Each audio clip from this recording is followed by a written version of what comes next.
Alright guys, सो यहाँ पे आप क्या देख सकते हो कि अभी हमने देखा इंटरैक्टिव मोड के बारे में। अभी हमने देखा दैट इंटरैक्टिव मोड क्या बोलता है आपको। इंटरैक्टिव मोड बोलता है कि भाई हम यहाँ से डायरेक्टली इंटरप्रेटर के साथ कम्युनिकेट कर सकते हैं, और कोई भी लाइन, कोई भी कोड में लिखता हूँ, कोई भी स्टेटमेंट या एक्सप्रेशन लिखता हूँ, जो मेरा इंटरप्रेटर है वो डायरेक्टली उसका आउटपुट ला के देगा।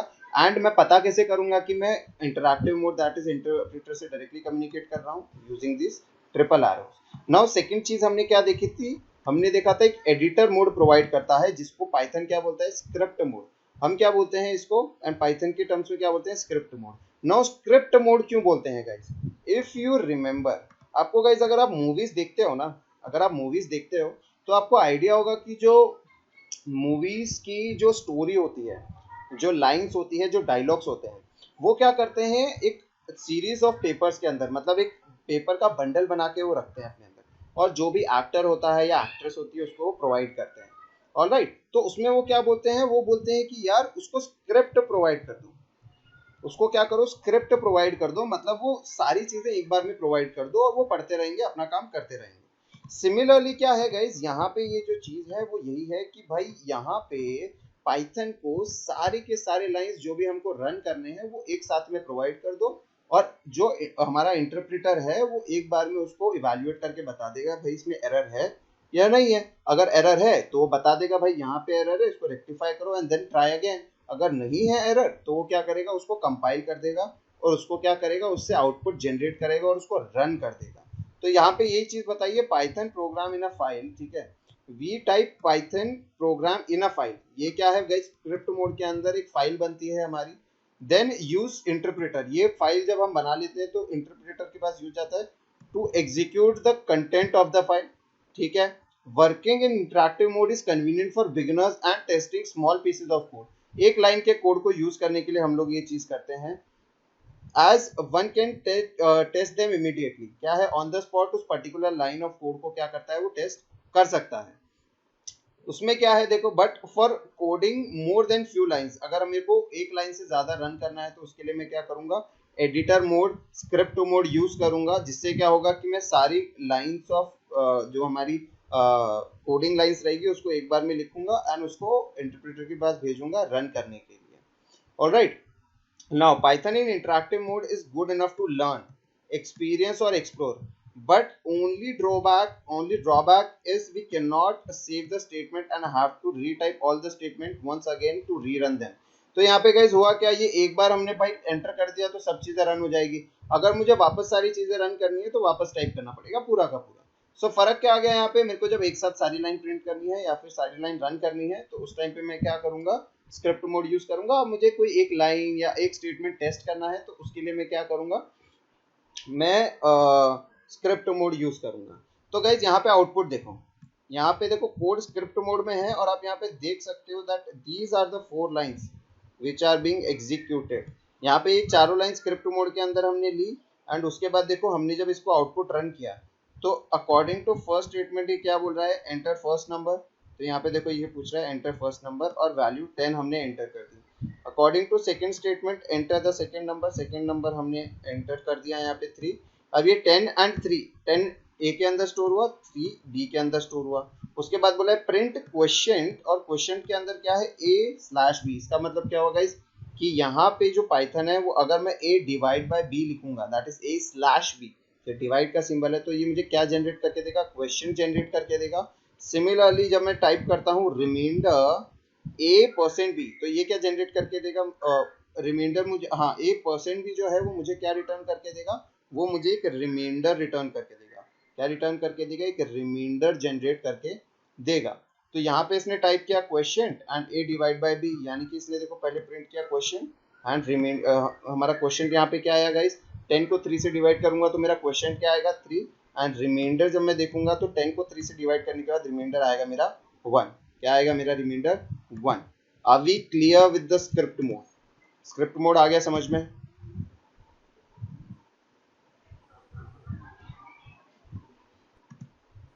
सो यहाँ पे अभी हमने दो चीजें देखी, one is the interactive mode, second one is the script mode. ये दो चीजें अभी हमने देखी। Now coming to the things which Python uses to perform. ठीक है, जो पाइथन यूज करता है कोई भी काम करने के लिए, उन चीजों के बारे में अभी हम क्या करेंगे, पढ़ेंगे। नाउ अभी तुम्हारे 11th में भी ये चीज होगी और 12th के अंदर, बिकॉज क्या है कि हम स्टार्टिंग से चालू कर रहे हैं, बिकॉज स्टार्टिंग के आपके दोनों चैप्टर क्या हैं, रिवीजन है। So will start with the revision. ठीक है, हम कहाँ से रिवीजन से स्टार्ट करना चालू करेंगे। ठीक है, नाउ जो बेसिक चीजें हैं, ठीक है, अब आप मैथ्स पढ़ते हो, ठीक है, अगर आपने 9th एंड 10th के अंदर मैथ्स पढ़ा है तो मैथ्स के अंदर गाइस सबसे पहले क्या सिखाते हैं आपको, नंबर्स के बारे में सिखाते हैं, राइट, नंबर्स के बारे में सिखाते हैं। प्लस आप इंग्लिश पढ़ते हो, अगर आप इंग्लिश पढ़ते हो तो सबसे पहले आपको अल्फाबेट्स के बारे में पढ़ाते हैं। सिमिलरली गाइज यहाँ पे क्या होता है, जो पाइथन होता है उसकी एबीसीडी और 1 2 3 जो है उसको हम गाइज क्या बोलते हैं, उसको हम बोलते हैं वेरिएबल्स। उसको गाइज हम क्या बोलते हैं, वेरिएबल्स बोलते हैं। सो पाइथन की 1 2 3 एंड एबीसीडी को गाइज हम क्या बोलते हैं, इसको हम बोलते हैं वेरिएबल्स। नाउ वेरिएबल गाइज मतलब क्या होता है, एनीथिंग, वेरिएबल मतलब क्या होता है, anything which stores a value. ठीक है, प्रोग्रामिंग लैंग्वेज के अंदर हम वेरिएबल को गाइस क्या बोलते हैं, anything which stores a value. तो यहाँ पे ये वेरिएबल क्या बोलता है, ये वेरिएबल बोलता है कि भाई तुम मुझे कुछ भी स्टोर कर सकते हो मेरे अंदर, तुम चाहो तो मेरे अंदर कोई नंबर स्टोर कर सकते हो, तुम चाहो तो मेरे अंदर क्या है, एक कैरेक्टर स्टोर कर सकते हो, कोई अल्फाबेट स्टोर कर सकते हो, तुम चाहो तो मेरे अंदर कोई वर्ड स्टोर कर सकते हो, तुम चाहो तो मेरे अंदर कोई लंबा सेंटेंस या पूरा पैराग्राफ स्टोर कर सकते हो। ठीक है, अब यहाँ पे ये वेरिएबल ने बोल तो दिया, लेकिन अब पता कैसे चलेगा कि भाई कौन से वेरिएबल कौन से टाइप का डेटा स्टोर करके रखा है, कौन सा वेरिएबल के अंदर नंबर है, कौन से वेरिएबल के अंदर कैरेक्टर है, कौन से वेरिएबल के अंदर वर्ड है, कौन से के अंदर एक बहुत बड़ा पैराग्राफ है, किसके अंदर लाइन है, पता कैसे चलेगा। तो उसको बताने के लिए गाइज ये टाइप नाम का एक चीज यूज करता है। ये क्या यूज करता है, टाइप नाम की एक चीज यूज करता है। नाउ वेरिएबल बोलता है कि भाई तुम स्टोर कर सकते हो, टाइप बोलता है कि भाई कौन से टाइप का, ये स्पेसिफाई करता है कि वेरिएबल में कौन से टाइप का डेटा जाएगा। यहाँ पे ये चीज हो गई। ठीक है, तो हुआ क्या, अब यहाँ पे पता तो चल गया कि भाई यहाँ पे वेरिएबल्स होते हैं जो डेटा लेते हैं और कौन से टाइप का डेटा है वो डिफाइन करता है हमारा टाइप। ठीक है, नाउ अगर हम किसी भी चीज के, गाइज ये वेरिएबल्स है, अब जैसे कि वेरिएबल है तो वेरिएबल को गाइज यहाँ पे क्या है, ऑब्जेक्ट्स भी बोला जाता है। ठीक है, ऑब्जेक्ट्स भी क्यों बोला जाता है, क्योंकि ऑब्जेक्ट भी क्या है, एक तरीके से एक वेरिएबल ही हुआ। कैसे वेरिएबल हुआ मैं बताता हूँ तुमको। अब समझ लो मेरे पास एक वेरिएबल है जिसके अंदर एक इंटीजर वैल्यू स्टोर्ड है। इंटीजर वैल्यू मतलब क्या हो गया गाइस, यहाँ पे 1 2 10 100 1000 99 97, ये सारी क्या है, वेरिएबल के वैल्यू है। यही गाइस यहाँ पे ये क्या है, एक ऑब्जेक्ट बन गया। If you see a physical object, अगर एक ऑब्जेक्ट की मैं बात करता हूँ यहाँ पे, सो एनीथिंग, समझ लो मेरे पास एक बैग रखा हुआ है, उसके ऊपर मैं कुछ स्टोर कर सकता हूँ, उसके अंदर कुछ रख सकता हूँ। सिमिलरली मेरे पास एक बुक है, तो बुक एक्चुअल में क्या है, बुक के अंदर कुछ डेटा स्टोर्ड है। मेरे पास एक वॉलेट है, उसके अंदर कुछ रखा हुआ है। मेरा कंप्यूटर है, उसके अंदर कुछ है, कोई भी चीज है, मेरे अलग अलग चीजें रखी हुई है।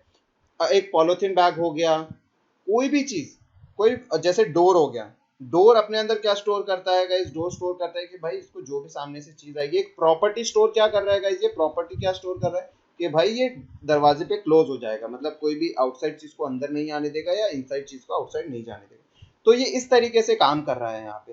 तो वेरिएबल गाइस क्या है, ये स्टोर करता है। सिमिलरली ऑब्जेक्ट के साथ भी ये काम करता है। यहाँ पे ऑब्जेक्ट्स के नाम पे इतना कंफ्यूज मत होना, बिकॉज ऑब्जेक्ट इतना रिलेवेंट नहीं है यहाँ पे। फोकस ऑन द वेरिएबल्स, जो वेरिएबल्स के बारे में बता रहा हूँ उनके ऊपर फोकस करना। नाउ हमने क्या चीजें डिस्कस की कि भाई वेरिएबल है। नाउ वेरिएबल को गाइस डिस्क्राइब क्या करती है, ये तीन चीजें, ये क्या डिस्क्राइब करती हैं, वेरिएबल की तीन चीजें डिस्क्राइब करती है। क्या, पहली बात कि भाई वेरिएबल का नाम क्या है। सबसे पहले क्या डिस्क्राइब करता है कि भाई वेरिएबल का नाम क्या है, कौन से टाइप का डेटा वेरिएबल के अंदर है, कौन से टाइप का डेटा वेरिएबल के अंदर है और क्या वैल्यू है। ध्यान देना, वेरिएबल को क्या चीजें डिस्क्राइब करती है, या वेरिएबल को देखो यहाँ पे ऑब्जेक्ट भी बोला गया, ऑब्जेक्ट को या वेरिएबल को क्या डिस्क्राइब करता है। एक तो भाई क्या वेरिएबल का नाम है, ठीक है, वेरिएबल का क्या नाम है, उसके बाद क्या टाइप का डेटा वो स्टोर करता है और क्या डेटा वो स्टोर करके रखा है। तो तीन चीजें यहाँ पे वेरिएबल के अंदर रहेगी। तो आइडेंटिटी देखो क्या बोलता है कि ऑब्जेक्ट का देखो एड्रेस, मेमोरी एड्रेस या फिर उसका नाम, ठीक है, एनीथिंग। यहाँ पे एड्रेस बोला है, ये ऑब्जेक्ट के रेफरेंस में बात कर रहा है। या फिर देखो टाइपिंग आईडी, वेरिएबल का बोल रहा है भाई टाइपिंग आईडी, यानी कि वेरिएबल का नाम हो गया। टाइप, कौन से टाइप का डेटा टाइप ये स्टोर करता है, यानी कि डेटा, जो डेटा ये स्टोर कर रहा है उसका टाइप इसको पता होना चाहिए। उसके बाद थर्ड चीज क्या है यहाँ पे, वैल्यू। वैल्यू का डेफिनेशन नहीं है, वैल्यू से आप डायरेक्टली पता कर सकते हो, कोई भी वैल्यू इसके अंदर रहती है। नाउ इसके अंदर गाइस बेसिक चीजें देख लो, यहाँ पे वेरिएबल्स हम बनाते कैसे हैं, वेरिएबल हम बनाएंगे कैसे, ये है मेरे पास x इक्वल्स 1, इसका मतलब क्या हुआ यहाँ पे x गाइस, यहाँ पे क्या है, ये वेरिएबल की आइडेंटिटी है। x क्या डेटा स्टोर कर रहा है, एक इंटीजर डेटा स्टोर कर रहा है, मतलब एक इंटीजर वैल्यू है। इंटीजर और डेसिमल पॉइंट का अलग अलग चीजें होती है गाइस। यहाँ पे अगर मैं लिख दूं ना 1.0 तो ये अलग चीज है, क्योंकि ये डेसिमल पॉइंट के साथ है, और मैं बोलता हूँ 1 तो ये नंबर है, क्योंकि नंबर इसको मैं बोलूंगा, इसको मैं क्या बोलूंगा, पॉइंट वाला नंबर है ये, ठीक है। तो ये दोनों अलग अलग चीजें फ्यूचर में हम डिस्कस करेंगे। तो यहाँ पे देखो, यहाँ तक आपको क्या पता चला कि भाई इस वेरिएबल की आइडेंटिटी है x, इसके अंदर वैल्यू स्टोर है 1, और कौन से टाइप की वैल्यू स्टोर है, इंटीजर वैल्यू। तो तीनों चीजें यहाँ पे डिस्क्राइब हो गई है, तीनों चीजें यहाँ पे क्या हो गई है, डिस्क्राइब हो गई है। सिमिलरली मैं बोलता हूँ नेम, मैं बोलता हूँ नेम इज इक्वल टू, बोलता हूँ वितुल, मैं बोलता हूँ name is equal to Vitul. यहाँ पे क्या डिस्क्राइब कर रहा है भाई, नेम क्या है, एक आइडेंटिटी है, एक वेरिएबल है जिसका आइडेंटिटी है नेम, ठीक है। क्या स्टोर है इसके अंदर, वैल्यू, वितुल वैल्यू इसके अंदर स्टोर है। कौन से टाइप के वैल्यू स्टोर है गाइस, यहाँ पे जो वर्ड्स, कैरेक्टर्स, पैराग्राफ, लाइंस कुछ भी होगा गाइस, उनको हम क्या बोलेंगे, उनको हम बोलेंगे स्ट्रिंग्स, उनको गाइस हम क्या बोलेंगे, स्ट्रिंग्स बोलेंगे। यहाँ पे देखो, यहाँ पे ये हैशटैग डाल के मैं लिख देता हूँ स्ट्रिंग, यहाँ पे मैं गाइस हैशटैग यूज करके देखो क्या स्ट्रिंग लिख रहा हूँ। तो ऐसे को हम क्या बोलते हैं गाइस, स्ट्रिंग बोलते हैं। और ऐसो को क्या बोलते हैं हम लोग, ये इंटीजर डेटा टाइप है, या फिर आप इसको न्यूमेरिक भी बोल सकते हो, न्यूमेरिक बोलो, या फिर मोर स्पेसिफिक, अगर ज्यादा स्पेसिफिक बात करनी है तो इंटीजर आप बोल सकते हो। यहाँ तक गाइस क्लियर है ये चीज, यहाँ पे सबको क्लियर है क्या, कोई डाउट है क्या, यहाँ पे क्लियर है सबको, वितुल, विकास, सब क्लियर है।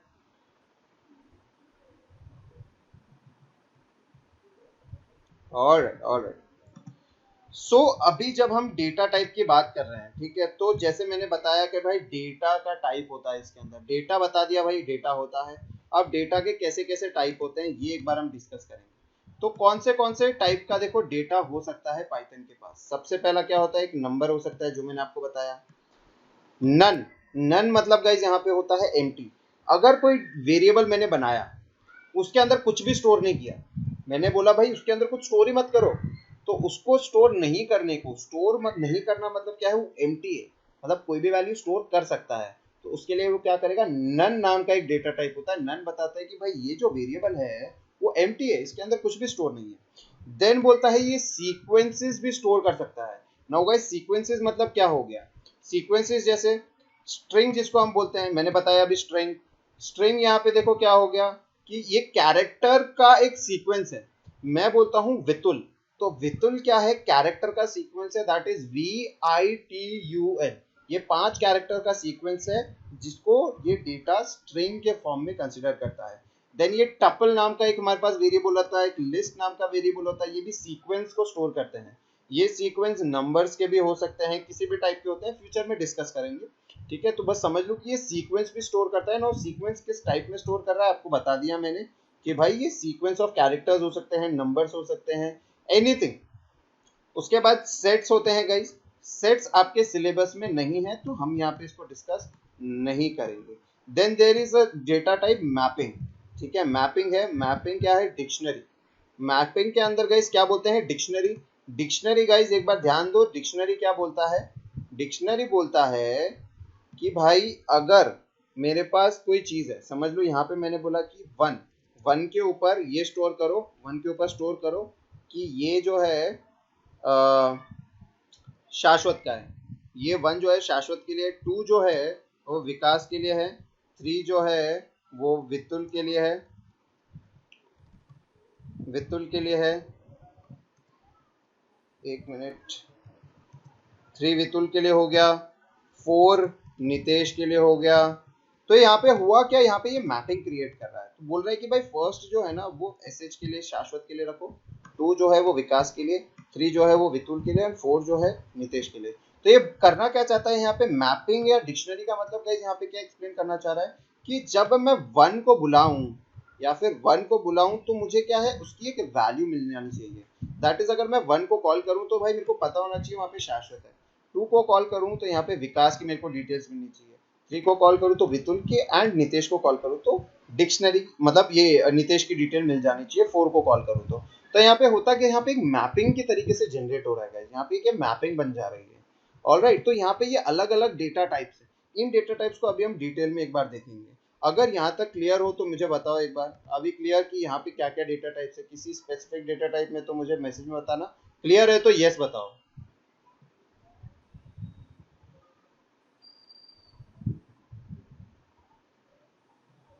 वित्तोल आपका रिस्पॉन्स नहीं आया अभी तक। Okay, so coming back to, हमने देखा कि अभी डेटा टाइप्स थे, थोड़ा सा ऊपर ऊपर से देखा, थोड़ा सा ब्रीफली देख लेते हैं हम लोग, ठीक है। ब्रीफली देख लेते हैं, पहले नंबर्स के बारे में डिस्कस करते हैं, ठीक है। अब गाइस नंबर्स मैंने जब बताया आपको तो मैंने ये भी बताया था दैट नंबर्स के भी देखो अलग अलग टाइप हो सकते हैं। नंबर्स के टाइप गाइस क्या हो सकते हैं, दो तरीके हैं। एक्चुअली अगर आप मैथ स्टूडेंट हो तो आपको पता चलेगा दैट नंबर जो होते हैं गाइस वो एक्चुअली में 3 टाइप के हो सकते हैं। नंबर जो हैं वो 3 टाइप के होते हैं। एक होते हैं जो नॉर्मल नंबर्स होते हैं जिनको हम इंटीजर्स बोलते हैं। इंटीजर्स गाइस क्या होता है, जिसके साथ कोई डेसिमल पॉइंट नहीं होता है।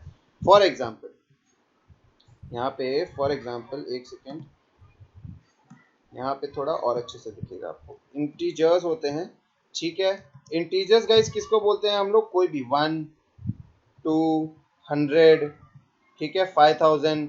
यहाँ पे गाइस कोई भी नंबर दुनिया का, वो नेगेटिव हो या पॉजिटिव हो फर्क नहीं पड़ता है। वो -1 भी हो सकता है, ठीक है, -100 भी हो सकता है। दुनिया का कोई भी नंबर विदाउट डेसिमल हम उसको क्या बोलेंगे, इंटीजर बोलेंगे। उसको क्या बोलेंगे, इंटीजर बोलेंगे। उसके अलावा नंबर क्या बच गया, पॉइंट वाले नंबर बच गए। पाइथन पॉइंट वाले नंबर को क्या बोलता है गाइस, पाइथन पॉइंट वाले नंबर को बोलता है फ्लोट। पाइथन पॉइंट वाले नंबर्स को बोलता है फ्लोट। फ्लोट गाइस क्या होता है, कोई भी 1.2, ठीक है, फिर 4.5, कोई भी पॉइंट वाला नंबर दुनिया का, उसको पाइथन क्या बोलेगा, डेसिमल वाला नंबर रहेगा, पाइथन इसको बोलेगा ये फ्लोटिंग डेटा टाइप है। इसके अलावा गाइस एक और होता है, इसके अलावा एक और होता है जिसके आपके ऊपर प्रोग्रामिंग मतलब आपको प्रोग्राम डेवलप करने के लिए नहीं आएगा, उससे रिलेटेड क्वेश्चंस भी नहीं आएंगे। ओनली थिंग ये एरर वाले में कभी पूछ सकता है कि what do you mean by complex number, या फिर ऐसा कुछ पूछ सकता है। कॉम्प्लेक्स नंबर गाइस क्या होता है, आपको थोड़ा सा मैथ्स अगर आता होगा तो आपको याद होगा। कॉम्प्लेक्स नंबर गाइस क्या होता है, it is a combination of a real number and imaginary number. Complex number guys क्या होता है, it is the combination of real number and imaginary number, जिसके अंदर हम क्या बोल सकते हैं, ए कोई हमारे पास रियल पार्ट होता है, प्लस उसके साथ एक इमेजिनरी आई लगता है, और उसके पास बी एक रियल पार्ट होता है। तो होता क्या है यहाँ पे, ये जो है ये आई बी, जो बी हमारा कोई भी नंबर हो सकता है, ये 4.5 भी हो सकता है, 100 भी हो सकता है, any number it can be. लेकिन बिकॉज इसके साथ आई लगा हुआ है तो इसको हम बोलेंगे इमेजिनरी पार्ट किसका, कॉम्प्लेक्स नंबर का। और ये जो ए है ये क्या है गाइस, यहाँ पे ये रियल पार्ट है। नाउ यहाँ पे इसका एक्सप्लेनेशन देख लो गाइस, कोई भी न्यूमेरिक वैल्यू, अब गाइस इसके अलावा दुनिया में कोई न्यूमेरिक वैल्यू होती नहीं है। इसके अलावा कोई दुनिया में न्यूमेरिक वैल्यू नहीं होती जो इन 3 चीजों के अलावा कुछ आए। ऑलराइट, इन तीनों चीजों के अलावा दुनिया में कोई न्यूमेरिक वैल्यू नहीं, एक्सेप्ट तुम्हारा एक होता है जो इर्रेशनल नंबर होता है, उसको भी तुम इसके अंदर डाल सकते हो, उसको भी इसके अंदर डाल सकते हो, कोई दिक्कत नहीं है, ठीक है। सो न्यूमेरिक वैल्यूज क्या है, हम नंबर्स के अंदर डालेंगे। जब डेटा टाइप हम देखते हैं गाइस, यहाँ पे ये टर्म देखो, this data type is immutable data type.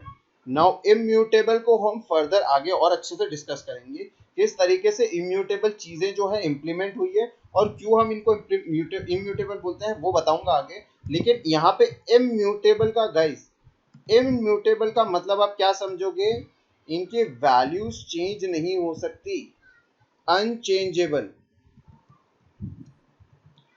Okay, unchangeable, इनको हम क्या बोलेंगे, unchangeable. I am not confirm with the spelling, थोड़ा आप देख लेना, अनचेंजेबल आई थिंक यही होनी चाहिए या ई भी लग सकता है, राइट। सो जिसकी वैल्यूज चेंज नहीं हो सकती हैं, इंटीजर्स को हम इम्यूटेबल बोलेंगे, ठीक है, फ्लोटिंग को इम्यूटेबल बोलेंगे, कॉम्प्लेक्स नंबर को हम इम्यूटेबल बोलेंगे, ठीक है, जिनकी वैल्यूज चेंज नहीं हो सकती हैं। Okay, right.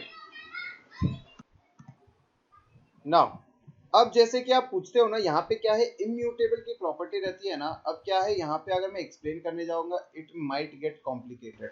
अब बस फिलहाल के लिए आप इम्यूटेबल को समझ के रखो, इम्यूटेबल को क्या करो, समझ के रखो, ठीक है। या फिर एक काम करता हूँ, मैं आपको बताता हूँ यहाँ पे, और फिर आप मेरे को बताओ कि आपको समझ में आया कि नहीं, ठीक है। नाउ यहाँ पे आपको ये तीन चीजें तो पता चल गई भाई, नंबर्स जो है वो इन तीन टाइप्स के अंदर होते हैं। नाउ इनको मैं इम्यूटेबल क्यों बोलता हूँ। नाउ वेरिएबल के लिए मैंने गाइस तुमको क्या बताया था, वेरिएबल के लिए मैंने आपको गाइस बताया था दैट ये क्या करता है, वेरिएबल के लिए ये क्या करता है गाइस, ये वैल्यू स्टोर करता है। मैंने आपको क्या बताया, ये वैल्यू को क्या करता है, स्टोर करता है। नाउ अब मुझे एक चीज बताना, ऑलराइट। अभी क्या है, वितुल ने पूछा कि सर इंटीजर टाइप जो है, जो फ्लोट टाइप है या कॉम्प्लेक्स नंबर है, कोई भी है, तो गाइस सर वो इम्यूटेबल क्यों है। तो गाइस मैंने स्टार्टिंग में बताया था, कोई भी वेरिएबल है वो क्या है, स्टोर करता है, ठीक है। क्या करता है, वो स्टोर करता है। सो यहाँ पे ये देखो, ये वाला जो कोड है वो लिखा है variable one, VAR1 is equal to 1, यानी कि VAR यहाँ पे क्या है, इसकी आइडेंटिटी है, वन वैल्यू इसने स्टोर किया है, और ये एक इंटीजर का टाइप है, वन जो है वो इंटीजर है, दैट मींस कि वेरिएबल एक इंटीजर डेटा टाइप है। अब क्या हुआ, अब इसको अगर मेमोरी वाइज देखा जाए ना गाइस, तो मेमोरी वाइज क्या है, देखो ये मेरा वेरिएबल है, यहाँ पे ये मेरा वेरिएबल है जिसकी आइडेंटिटी देखो, यहाँ पे वेरिएबल के थ्रू मैंने मेजर करके रखी है कि भाई ये वेरिएबल टाइप का है, वो वेरिएबल है। एड्रेस देखो, मेमोरी का एड्रेस बोलते हैं, देखो इसको, ये दिख रहा है आपको 148216। तो जैसा मैंने स्टार्टिंग में बताया था ना कि एक कंप्यूटर के पास एक मेमोरी होती है, ठीक है, मेमोरी होती है जिसका हर एक का ना कुछ एड्रेस होता है। हर एक का क्या होता है गाइस, हर एक का कुछ ना कुछ एड्रेस होता है, हर एक का कुछ ना कुछ एड्रेस होता है। तो यहाँ पे इस वन का, बिकॉज वेरिएबल वन के अंदर, वेरिएबल वन जो है मेरा, उसके अंदर मैंने वन स्टोर करके रखा है, वेरिएबल वन के अंदर मैंने वन स्टोर करके रखा है। अब यहाँ पे क्या हुआ कि जब वेरिएबल वन के अंदर वन स्टोर करके रखा है, ठीक है, अब फ्यूचर में समझ लो उस कोड के बाद मैंने यहाँ पे ये नहीं, ये मत देखो, ठीक है, मैंने बोला कि भाई अब वेरिएबल वन की वैल्यू क्या करो, चेंज कर दो, बोलो variable one is equal to 0। अब आप बोलोगे सर आपने तो बताया था इसकी वैल्यू चेंज नहीं हो सकती। अब मैं यहाँ पे गाइस, ये variable one is equal to 0 है ना, तो ये रन हो जाएगा। ये क्या है, रन हो जाएगा। रन कैसे होगा कि भाई ये तो एक वैलिड एक्सप्रेशन है, ये रन होना चाहिए, ये रन हो भी रहा है, लेकिन होता कैसे, इसके अंदर फर्क क्या होता है गाइस, यहाँ पे आप ध्यान दोगे ना तो इसका फंक्शनिंग बहुत अलग है। पाइथन क्या करता है, वो एक्चुअल में किसी भी वैल्यू को स्टोर नहीं करता है, ये बोलता है कि जहां पे भी वो वैल्यू स्टोर्ड है उस एड्रेस को पॉइंट करो। ध्यान देना वापस, पाइथन स्टोर नहीं करता है, पाइथन क्या स्टोर नहीं करता है, ये क्या बोलता है कि जहां पे भी वो वैल्यू स्टोर्ड है उस वैल्यू को क्या करो, पॉइंट करो। तो यहाँ पे नीचे देखो क्या लिखा है, variable one stores the memory reference, कि भाई जो मेमोरी के अंदर वो चीज स्टोर्ड है, वैल्यू नंबर वन, यहाँ पे देखो वैल्यू वन, यहाँ पे ये क्या है, वैल्यू वन स्टोर्ड है, उस मेमोरी को रिफर करो। यहाँ पे मेमोरी रिफर करने के लिए क्या है हमारे पास, 148216। तो ये क्या करेगा, देखो 148216 को रेफर करेगा। अब जब मैं लिखता हूं, मैंने इसके बाद लिख दिया कि variable one is equal to 0, मतलब वेरिएबल वन जो है उसकी वैल्यू को 0 कर दो।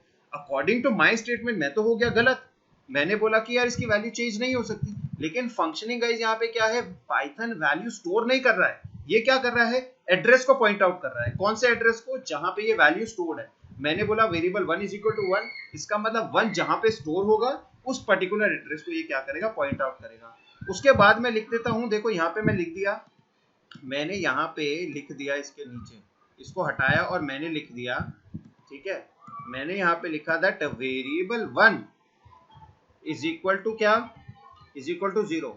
तो यहाँ पे हुआ कि अब मैं बोल रहा हूँ कि वेरिएबल वन की वैल्यू को क्या करो, 0 कर दो। तो अकॉर्डिंग टू दैट पाइथन क्या करेगा गाइस, कि पहले जब ये वन को पॉइंट कर रहा था ना, अब ये क्या करेगा, इस पॉइंटिंग को हटा देगा। पॉइंटिंग को क्या हटा के कहाँ पॉइंट करेगा, अब ये 0 जहां पे स्टोर है ना उस जगह को पॉइंट करेगा। दैट मीन पॉइंट कहाँ पे कर रहेगा, ये 148200।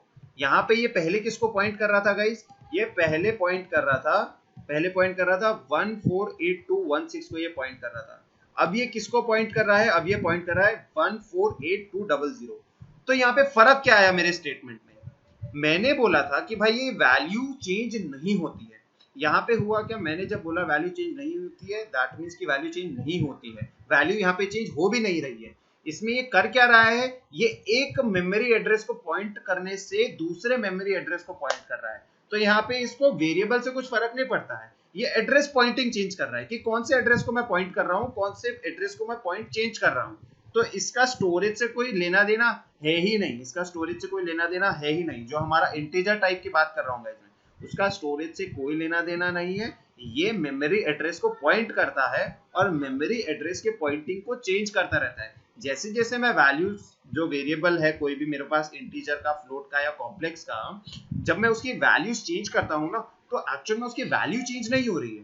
एक्चुअल में वो क्या कर रहा है कि वो एक ऑलरेडी लोकेशन के अंदर जहां पे वो वैल्यू स्टोर्ड है, उस लोकेशन को पॉइंट करना चालू करता है। वो क्या करता है, उस लोकेशन को पॉइंट करना चालू करता है। ऑलराइट, सो यहाँ पे अभी हमने क्या देख लिया कि जो वितुल का स्पेसिफिक डाउट था कि सर इसका एग्जांपल दो। तो यहाँ पे हुआ क्या गाइस, यहाँ पे इम्यूटेबल जो प्रॉपर्टी है ना, वो इस तरीके से काम करती है।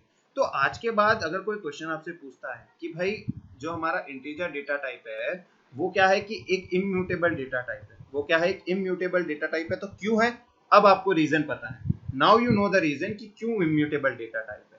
ठीक है, इंटीजर का, फ्लोट का, कॉम्प्लेक्स का, these all three are immutable data types। ये तीनों के तीनों क्या है, these are all immutable data types। Now integer के बारे में गाइस मैंने बताया, देखो यहाँ पे लॉन्ग भी अलग से एक दिया हुआ है। नाउ गाइस कुछ नहीं है, ये भी इंटीजर ही है, ओनली थिंग इज कि इंटीजर क्या करेगा गाइस, एक रेंज यानी कि 62,000 समथिंग समथिंग एक वैल्यू है, उसके ऊपर नहीं लेगा। तो अगर आपको कोई वैल्यू स्टोर करनी है, समझ लो एक फोन नंबर स्टोर करना है, आपका फोन नंबर है 10 डिजिट्स का, तो उस 10 डिजिट के फोन नंबर को आपको स्टोर करने के लिए क्या है, लॉन्ग यूज करना पड़ेगा। ठीक है, तो कोई बहुत बड़ा कॉम्प्लिकेटेड चीज नहीं है। इंस्टेड ऑफ इंटीजर, इंटीजर क्या है, 62,000 समथिंग कुछ वैल्यू है, 62,000 से नीचे नीचे कोई भी वैल्यू है उसको आप इंटीजर के अंदर स्टोर कर सकते हो, उससे ऊपर कोई वैल्यू है तो लॉन्ग के अंदर स्टोर कर सकते हो। इसका एक्सप्लेनेशन नीचे भी आपको रेंज का एक पूरा टेबल मिल जाएगा कि भाई उसकी रेंज कितनी है। ठीक है, सिमिलरली गाइस फ्लोट हो गया। नाउ फ्लोट के ऊपर एक छोटा सा कंसेप्ट है, मैं आपको बता देता हूँ। फ्लोट के ऊपर छोटा सा कंसेप्ट है, ध्यान से सुन लो यहाँ पे आप लोग, कैसा कंसेप्ट है फ्लोट गाइस। मैंने अभी आपको बताया कि भाई फ्लोट जो है वो क्या बोलता है कि भाई कोई भी पॉइंट डेसिमल वाली वैल्यूज रहेगी उसको हम क्या बोलेंगे, फ्लोटिंग वैल्यू बोलेंगे। नाउ गाइस जो पॉइंट वाली वैल्यू होती है ना, वो एक्चुअल में क्या होती है, वो दो टाइप्स की होती है। जो हमारी फ्लोटिंग वैल्यूज रहती है ना, दैट मींस कि हमारी डेसिमल वैल्यूज, वो क्या होती है गाइस, यहाँ पे कुछ दो टाइप की वैल्यूज होती है। ठीक है, इनको गाइस हम कैसे बोल सकते हैं, यहाँ पे समझ लो मेरे पास एक टाइप की वैल्यू रहती है 1.2, 3.5, 7.6। ये गाइस यहाँ पे क्या है, ये एक डेफिनेट पॉइंट पे खत्म हो जा रही है और एक ये छोटी सी वैल्यूज है यहाँ पे, बराबर है। यहाँ पे ये छोटी सी वैल्यूज है, यहाँ पे एक डेफिनेट पॉइंट पे खत्म हो जा रही है। ठीक है, यहाँ पे इनका कुछ रिलेशन नहीं है, यहाँ पे ये खत्म भी हो जा रही है। ठीक है, सिमिलरली अगर देखो समझ लो मेरे पास कोई वैल्यू है, ठीक है, समझ लो मेरे पास कोई वैल्यू है, फॉर एग्जांपल मैंने बोला कि भाई 10 डिवाइड बाय 3। गाइस अब 10 डिवाइड बाय 3 कितना होता है, 10 डिवाइड बाय 3 होता है 3.33333333 चलता जाएगा। ठीक है, तो यहाँ पे 10 डिवाइड बाय 3 क्या है, यहाँ पे भी एक वैल्यू हो गई। ठीक है, ये जो गाइस वैल्यूज होती है ना, ये जो वैल्यूज होती हैं जिनका क्या है, एक तो फाइनाइट एंडिंग है 1.2, 3.5, 7.6 और 10/3, ये भी क्या है, ये एक इनडेफिनेट वाली वैल्यू हो गई जिसकी कोई डेफिनेट एंड नहीं है। गाइस इनको हम बोलते हैं fractional floating points, fractional.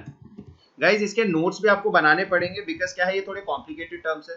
Any how videos में आपको प्रोवाइड करूंगा, but it is very important कि आप इसके नोट्स भी करना, बिकॉज बिना नोट्स के आप बहुत कंफ्यूज हो जाओगे। इवन तो आपको कभी रिक्वायरमेंट पड़ी, आपने वीडियोस खोल के देखा, it won't be that much of help because it is all about muscle memory. एक बार इसको समझ लोगे ना, खत्म। ये आपके बिजनेस, अकाउंट्स एंड इकोनॉमिक्स की तरह नहीं है जो आपको कंटिन्यूअसली बार बार प्रैक्टिस करना पड़ेगा। If you are thorough with this, एक बार आपने कंप्लीट कर लिया है, you get the logic behind it, तो ये सारी चीजें अपने आप हो जाएगी। अगर आपका एग्जाम है 3-4 दिन पहले, एक हफ्ता पहले भी पढ़ोगे तो you can do all the things. यहाँ पे पूरा बुक एक बार में कंप्लीट कर सकते हो। ऑलराइट, सो यहाँ पे मैंने क्या बोला, 1.2, 3.5, 7.6, 10/3, ये क्या है, हमारी फ्रैक्शनल वैल्यूज है। क्योंकि 1/2 गाइस आप ध्यान दोगे ना, 1/2 जो है, सॉरी 1.2 को गाइस मैं क्या बोल सकता हूँ, 1.2 पता है क्या है, 1.2 को एक फ्रैक्शनल फॉर्म में भी मैं बता सकता हूँ, तो इसीलिए क्या है यहाँ पे इसको फ्रैक्शनल बोला जाता है। Second type of floating values are, अगर आपको पता है, जो साइंस वाले बच्चे होंगे उनको थोड़ा अच्छे से पता होगा, लेकिन कुछ वैल्यूज गाइस आपको भी पता होगी, मैं किसी वैल्यूज को कैसे बोल सकता हूँ, 3 into 10 raised to the power, raise to power के लिए देखो मैं ये यूज कर रहा हूँ रेज टू द पावर 12, ठीक है guys, raise to the power वाली वैल्यूज आपको नहीं पता है तो आप देखना 3 into 10 जो पावर में आती है ना वो वाली वैल्यू की बात कर रहा हूँ। तो इन चीजों को गाइस, ये जो वैल्यूज रहती हैं जिनके ऊपर पावर वाला टर्म आ जाता है, for example 4 into 10 raise to power क्या 10 रेज टू पावर 5, ये जो एक्सपोनेंशियल वैल्यूज गाइस रहती है ना, इनको हम बोलते हैं एक्सपोनेंशियल वैल्यू। क्यों? क्योंकि यहाँ पे सारी चीजें क्या जा रही है, पावर में जा रही है। कहाँ जा रही है? पावर में जा रही है। एक्सपोनेंशियल वैल्यूज, ठीक है, यहाँ पे ये एक्सपोनेंशियल वैल्यूज बोलते हैं। ऑलराइट, तो यहाँ पे क्या है, यहाँ पे इनके लिखने के तरीके में थोड़ा सा फर्क आ जाता है। दैट मीन्स फ्रैक्शनल वैल्यूज को तो मैं डायरेक्टली ऐसे ही लिखूंगा। अगर मुझे कोई फ्लोटिंग डेटा टाइप बनाना है ना, मेरे को बोला कि भाई एक फ्लोटिंग डेटा टाइप बनाना है, तो गाइज अगर मैं पूछूं आपसे that y is equal to 7.545, तो ये क्या है गाइज, एक फ्लोटिंग वैल्यू है। कौन सी फ्लोटिंग वैल्यू है? फ्रैक्शनल फ्लोटिंग वैल्यू है। ये क्या है? फ्रैक्शनल फ्लोटिंग वैल्यू है। सिमिलरली एक्सपोनेंशियल के लिए गाइज थोड़ा सा अलग तरीका कैसे होता है, ये बोलता है, यहाँ पे समझ लो फर्स्ट वैल्यू है, ये क्या बोलता है 3 into 10 raised to power 12, 3 raised to the power 10 raised to power 12। तो इसको लिखूंगा कैसे पाइथन के टर्म्स में, मैं लिखूंगा 3, एक्सपोनेंशियल के लिए गाइस ये क्या यूज करता है 3e, इसका मतलब होता है 3 into 10 raised to the power 12, बाद में इसकी वैल्यू डालूंगा। ये गाइस क्या हुआ, ये एक फ्लोटिंग टर्म है जो कि एक एक्सपोनेंशियल फ्लोटिंग टर्म है। ये क्या है? एक्सपोनेंशियल फ्लोटिंग टर्म है। तो दोनों टाइप हमने देख लिए यहाँ पे। ये मेरा एक्सपोनेंशियल है, ठीक है। क्यों एक्सपोनेंशियल है मैंने बता दिया, 10 रेज़ टू पावर के अंदर है। अगर इसके अलावा गाइस कोई भी हो, तुम्हारे दिमाग में आ रहा हो 4 रेज़ टू पावर हुआ तो क्या हुआ, 5 रेज़ टू पावर हुआ तो क्या, उसके लिए कुछ नहीं है। 10 रेज़ टू पावर वालों के लिए ही एक्सपोनेंशियल यूज होगा। ये जो ई दिख रहा है ना, ये सिर्फ तभी यूज होगा गाइस। सिमिलरली फ्रैक्शनल वैल्यूज के लिए गाइस ये है, अगर मैं आगे बोल दूं ना कि y इज इक्वल टू 10/3, तो वो भी एक फ्रैक्शनल वैल्यू है। जिसके अंदर e आएगा वो क्या है? एक्सपोनेंशियल वैल्यू है। जिसके अंदर e नहीं आएगा, पॉइंट है सिर्फ, उसके अंदर क्या है यहाँ पे, ये एक फ्रैक्शनल वैल्यू हो जाएगी। ये क्या हो जाएगी? एक फ्रैक्शनल वैल्यू हो जाएगी। फ्लोटिंग का डाउट क्लियर हो गया सबको? एक सेकेंड, फ्लोटिंग का डाउट क्लियर हुआ सबको? फ्लोटिंग के अंदर अगर कुछ, विकास बराबर है?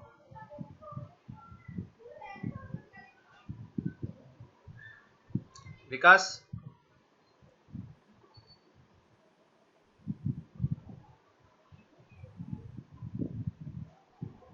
विकास का रिस्पांस नहीं आया अभी तक।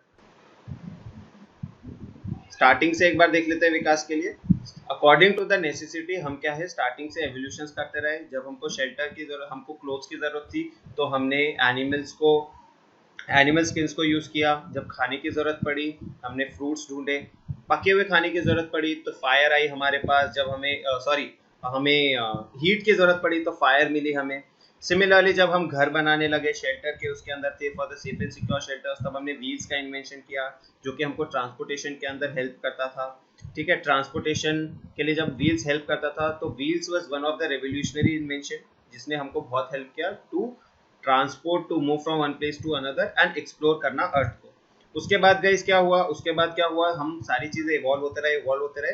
इवेंचुअली क्या है, हमारे जो हार्ड स्टफ थे, फॉर एग्जांपल कोई हमको कारपेट बनाना है, डोर बनाना है, वुड कटिंग, स्टील प्लेटिंग, कोई भी जो हेवी मशीनरी काम थे, उसको करने के लिए हमने क्या है मशीन्स का इन्वेंशन किया। मशीन्स का जब इन्वेंशन किया तो उसके लिए क्या है, उसके बाद हमारा इंडस्ट्रियल रेवोल्यूशन आया। इसका मतलब क्या है, हम जो भी हार्डवर्क था हमारा, कोई भी जो थोड़ा टफ काम रहता था, उसको हम मशीन्स के थ्रू करवाने की कोशिश करते थे और मशीन से हमने यूज किया वो चीजें करवाने का। आफ्टर दैट क्या हुआ, हमारे पास सारी चीजें अवेलेबल हो गई थी दैट कोई भी हार्डवर्क वाला काम हम कर सकते हैं, एक्सेप्ट थिंकिंग पावर को लेके अभी तक कोई डिवाइस नहीं बना था। तो सबसे पहले थिंकिंग पावर को लेने के लिए हमने क्या, कैलकुलेटर का इन्वेंशन किया। दैट इज हम नंबर्स के साथ पहले खेलना चाहते थे कि नंबर्स को हम कैसे कैलकुलेट करें, प्लस, एडिशन, सब्ट्रैक्शन, मल्टीप्लिकेशन। इसके लिए हमने कैलकुलेटर डिवाइस हमने इन्वेंट किया, इसका भी एक प्रोसेस था, बैकएस and second generation, third generation हमारे पास कैलकुलेटर्स बने। आफ्टर दैट जब हम कैलकुलेटर्स को बहुत अच्छे से समझने लग गए, after that we thought of actual thinking power, which is how thinking power works. तो थिंकिंग पावर के लिए गाइस जब हमने ब्रेन को थोड़ा स्टडी किया, तो ब्रेन को स्टडी करने के बाद पता चला कि 4 बेसिक स्टेप्स के ऊपर ब्रेन काम करता है। क्या कि ब्रेन क्या करता है, सबसे पहले कुछ इनपुट लेता है through our eyes, our skin, ठीक है, हमारे ईयर्स के थ्रू, ऑलराइट, ये हमारे टंग के थ्रू, ये अलग अलग इनपुट डिवाइसेस है हमारे ब्रेन के लिए। उसके बाद क्या है, ब्रेन में मेमोरी है जहाँ पे ये चीजें स्टोर करता है, फीलिंग स्टोर कर लेता है, पिक्चर स्टोर कर लेता है, ठीक है, देन टेस्ट स्टोर कर लेता है, ये मेमोरी है। उसके बाद उसको प्रोसेस करता है, ठीक है। तो यहाँ पे क्या हुआ, थर्ड स्टेप क्या हुआ, प्रोसेसिंग। फोर्थ स्टेप क्या हुआ, उसका आउटपुट आना। फोर्थ स्टेप क्या हुआ, उसका आउटपुट आना। तो सिमिलर बेसिस पे इन्होंने क्या किया, सिमिलर बेसिस पे काम किया, ठीक है, सेम चीज किया इन्होंने। इनपुट डिवाइस के लिए कीबोर्ड माउस यूज किए, मेमोरी के लिए इसने रोम रैम यूज किया। रैम के लिए मैंने आपको एक्सप्लेनेशन दिया था कि जो बहुत फ्रीक्वेंट वर्क्स होते हैं, जो फ्रीक्वेंट चीजें होती हैं वो रैम के अंदर रहती हैं, और जो नॉन फ्रीक्वेंट चीजें रहती है वो रोम के अंदर रहती हैं, ठीक है, जो हार्ड डिस्क आपके पास स्टोर रहती है। उसके बाद प्रोसेसेस आते हैं। प्रोसेसेस के लिए क्या करता है, प्रोसेसेस के लिए इसके पास सीपीयू रहता है, सेंट्रल प्रोसेसिंग यूनिट। उसके बाद आउटपुट के लिए क्या डिवाइस, मॉनिटर हो गया, स्क्रीन हो गया, आपका लाउड स्पीकर हो गया, anything, all this devices are speakers. Now बात कहाँ पे चलिए, बात यहाँ पे ये आई कि भाई हमने कंप्यूटर बना लिया, लेकिन अब ये सॉफ्टवेयर जो है ये बनाने तो सिर्फ हमको आते हैं, ठीक है, और उसके लिए हम कोई प्रोग्रामिंग लैंग्वेज यूज कर रहे हैं। तो उस प्रोग्रामिंग लैंग्वेज को जो यूज कर रहे थे उसको उन्होंने इवॉल्व करना चालू किया कि कैसे हम इसको यूजर फ्रेंडली बनाएं, कैसे कोई भी आदमी ये कोडिंग कर सकता है। तो उस प्रोग्रामिंग लैंग्वेज को लेके एवोल्यूशन होने लगा, सो दैट कि जो सॉफ्टवेयर जो हमारे पास ये जो सॉफ्टवेयर हैं, अब क्या है, देखो लैपटॉप ले लो, लैपटॉप इज अ हार्डवेयर, लेकिन इसको चलाने वाला तो इसका सॉफ्टवेयर है ना, ऑपरेटिंग सिस्टम है, वो क्या है, कोड है, कुछ नहीं है, वो एक सॉफ्टवेयर है, कोड है, किसी ने लिखा है उसको, सो दैट्स इट। तो ये कोड बनाने के लिए क्या है, इन्होंने ऐसे ऐसे बहुत सारी लैंग्वेजेस आती रही। तो एक्चुअल में क्या है, ये सॉफ्टवेयर बनाने के लिए, एप्लीकेशंस बनाने के लिए जो कोड्स यूज होते हैं उनको हम बोलते हैं प्रोग्रामिंग लैंग्वेज, प्रोग्रामिंग कोड्स। और इस पूरी लैंग्वेज को, बेसिकली पूरी लैंग्वेज को जो हमारे पास प्रोग्राम बनाने के अंदर, कोडिंग करने के अंदर हेल्प करता है, उसको हम बोलते हैं programming language. After that programming language I, evolve होते रहे, हर एक स्पेसिफिक रिक्वायरमेंट के लिए अलग अलग प्रोग्रामिंग लैंग्वेज बनती रही। जावा बना सॉफ्टवेयर प्रोग्रामिंग के लिए, HTML आपको पता होगा वो वेबसाइट डेवलपमेंट के लिए बना, CSS नाम की एक कोडिंग है जो वेबसाइट को अट्रैक्टिव बनाने के लिए काम आता था, PHP करके एक लैंग्वेज है जो वेबसाइट को पावर देता था कम्युनिकेट करने के लिए डेटाबेस के साथ। तो अलग अलग प्रोग्रामिंग लैंग्वेज है। इसी पाथ के अंदर पाइथन एक लैंग्वेज आया। पाइथन बोलता है कि भाई मैं भी हूँ जो कि क्या है, बहुत यूजर फ्रेंडली हूँ, ठीक है, और ये मेरे को हेल्प करता है कोई भी प्रोग्राम बनाने के अंदर। उसके बाद देखो क्या है, इसके पास 2 प्रोग्राम थे, ठीक है। सो अभी हमने देख लिया कि ये सारे इन्वेंशन से पाइथन कैसा है, ये सारी चीजें हमने देख ली। Now because Python is a programming language guys, इससे पता चलता है कि भाई ये कोई प्रोग्रामिंग लैंग्वेज, कोई कोड्स लेगा और हमको कुछ आउटपुट निकाल के देगा। इसका मतलब ये हुआ कोड लेने के लिए इसके पास कुछ अलग फैसिलिटी है और उसको प्रोसेस करने के लिए कुछ अलग फैसिलिटी है। तो पाइथन गाइस कोड एक्सेप्ट करने के लिए एडिटर मोड रहता है, इसके पास एडिटर मोड रहता है। एडिटर मोड यूज करके क्या करता है, हमको एक्सेसिबिलिटी प्रोवाइड करता है कि हम इसमें कोड लिख सके और उसको रन कर सके।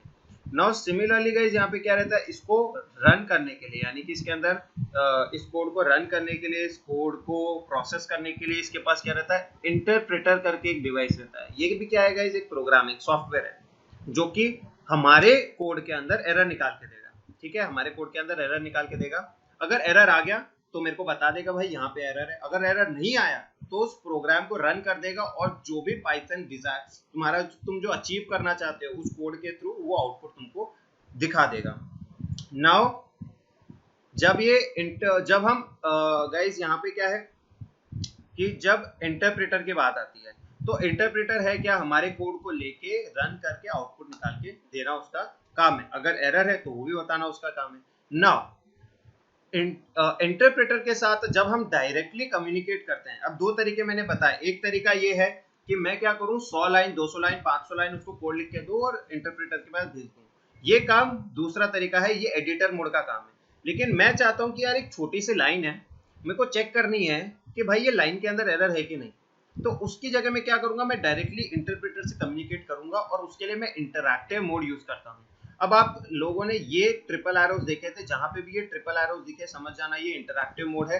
इसका मतलब इसके आगे मैं कुछ भी लिखूंगा तो पाइथन मुझे ऑन द स्पॉट आउटपुट दे देगा। यहाँ पे मैं बोलता हूँ print welcome to Python programming, तो ये क्या करेगा, ऑन द स्पॉट आउटपुट दे देगा पाइथन प्रोग्रामिंग, क्योंकि मैंने इसको बोला है कि भाई जो भी मैं प्रिंट के अंदर लिख रहा हूँ उसको प्रिंट करना है। सिमिलरली देखो ट्रिपल एरोस के बाद बोला मैंने प्रिंट 5+10, तो ये 5+10 का आउटपुट क्या है 15 प्रिंट करके दे देगा। मैंने बोला x इज इक्वल टू 10, बोला ठीक है भाई, x एक वेरिएबल है जिसके अंदर 10 वैल्यू है और इंटीजर वैल्यू है, y एक वेरिएबल है 20 उसके अंदर वैल्यू है।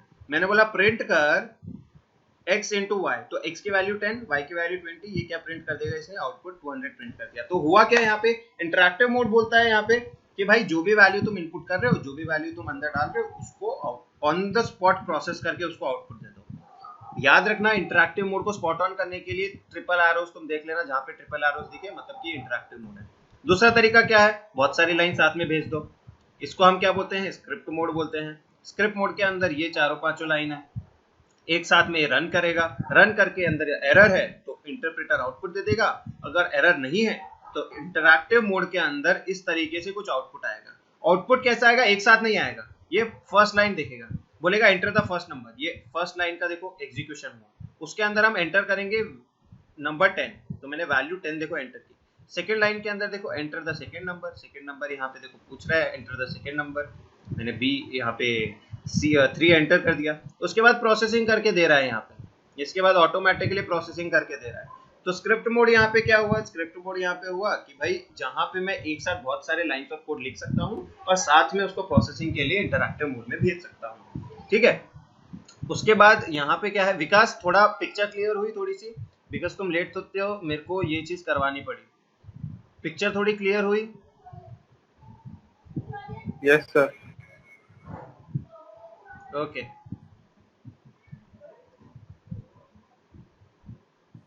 ऑलराइट, ठीक है ना। अभी क्या था, वेरिएबल हो गया, वेरिएबल को हमने डिस्कस किया, वेरिएबल कोई भी वैल्यू स्टोर करता है, ठीक है। स्टोर का मतलब गाइस वो स्टोर करना नहीं हो गया, वो एड्रेस को रेफर करता है, ये चीज मैंने तुमको बता दिया है। वेरिएबल की आइडेंटिटी होती है, उसका नाम होता है, उसका मतलब तुमको पता चल गया ऑलरेडी। वेरिएबल का जो नाम होता है वो उसकी आइडेंटिटी होती है। वेरिएबल के अंदर एक टाइप का डेटा होता है, वो बताता है कि भाई क्या टाइप का उसके पास डेटा है और उसकी कुछ वैल्यू होती है। 3 चीजें होती हैं जो वेरिएबल को एक डिफाइन करती है, 3 चीजें हैं। अलग अलग डेटा टाइप्स हमने देख लिए थे, एक बार लास्ट बार आप टेबल को देख लो, ठीक है, एक बार टेबल को देख लो दैट क्या कौन कौन से डेटा टाइप्स रहते हैं। फिलहाल के लिए नंबर को एक बार देख लो, ठीक है। इसके अंदर लास्ट में बुलियन वाला पार्ट है, बुलियन वाला अभी डिस्कस नहीं करेंगे, नेक्स्ट लेक्चर में करेंगे, बिकॉज ऑलरेडी टाइम हो चुका है अपना, काफी लंबा टाइम हो चुका है, आप लोग भी थक गए होंगे, राइट। तो बुलियन वाला हम कल डिस्कस करेंगे, बट मेक श्योर कि ये चीज आप रिवाइज करके रखो, ठीक है। यहाँ पे देख लो नंबर है, नंबर 3 टाइप के होते हैं, इंटीजर, फ्लोट, कॉम्प्लेक्स। इंटीजर के लिए पता नॉन डेसिमल नंबर, जहाँ पे डेसिमल पॉइंट आ गया वो एक फ्लोटिंग टाइप में हो गया। इंटीजर के बारे में आपको बता दिया, दुनिया का कोई भी नंबर नेगेटिव पॉजिटिव सब इंटीजर के अंदर होगा, अनलेस एंड अनटिल उसके पास एक डेसिमल पॉइंट हो। जहाँ पे भी डेसिमल पॉइंट हो उसके पास एक फ्लोटिंग पॉइंट आएगा। फ्लोटिंग पॉइंट मैंने 2 टाइप के आपको बताया, one is exponential, one is fractional. Fractional के लिए मैंने आपको बताया फ्रैक्शनल डेटा टाइप होता है। एक्सपोनेंशियल में जहाँ पे भी इंटू 10⁻⁻ समथिंग समथिंग रहेगा, उसको दिखाने के लिए हम ई यूज करते हैं। जहाँ पे भी ई दिखे किसी डेटा टाइप में समझ जाना वो फ्लोटिंग डेटा टाइप है, और कौन सा फ्लोटिंग डेटा टाइप है, एक एक्सपोनेंशियल फ्लोटिंग डेटा टाइप है। अगेन कॉम्प्लेक्स वाला आपको उतना अच्छे से नहीं करना है, समझ लो। कॉम्प्लेक्स 2 पार्ट्स के अंदर होता है, एक रियल एक इमेजिनरी। रियल पार्ट रहता है, इमेजिनरी पार्ट के लिए क्या रहता है, आई हम लगाते हैं, ठीक है। तो a प्लस आई बी, तो a यहाँ पे उसका कॉम्प्लेक्स नंबर का रियल पार्ट हो गया, b कॉम्प्लेक्स नंबर का इमेजिनरी पार्ट हो गया, ठीक है। ये आज की पूरी कहानी थी, राइट। सबको समझ में आ जाना चाहिए, इसके बाद से ही हम कल कंटिन्यू करेंगे, ठीक है। सबको ये चीज समझ में आ जाना चाहिए, ठीक है। इसके बाद से ही कल हम कंटिन्यू करेंगे, ठीक है। We want our basics to be clear, ठीक है, ऑल दैट। एक बार बेसिक्स क्लियर हो जाएंगे then we will be thorough with the concept, जल्दी जल्दी हम चीजें सीख पाएंगे। ऐसा नहीं होना चाहिए कि हमारा लैग है, क्योंकि जैसे जैसे चीजें आती रहेगी हमको क्या है कि ऐसा नहीं होना चाहिए बैकलॉग हो जाए हमारा, पीछे वाली चीज को बार बार डिस्कस करना पड़ रहा है। Alright, okay, yup, okay.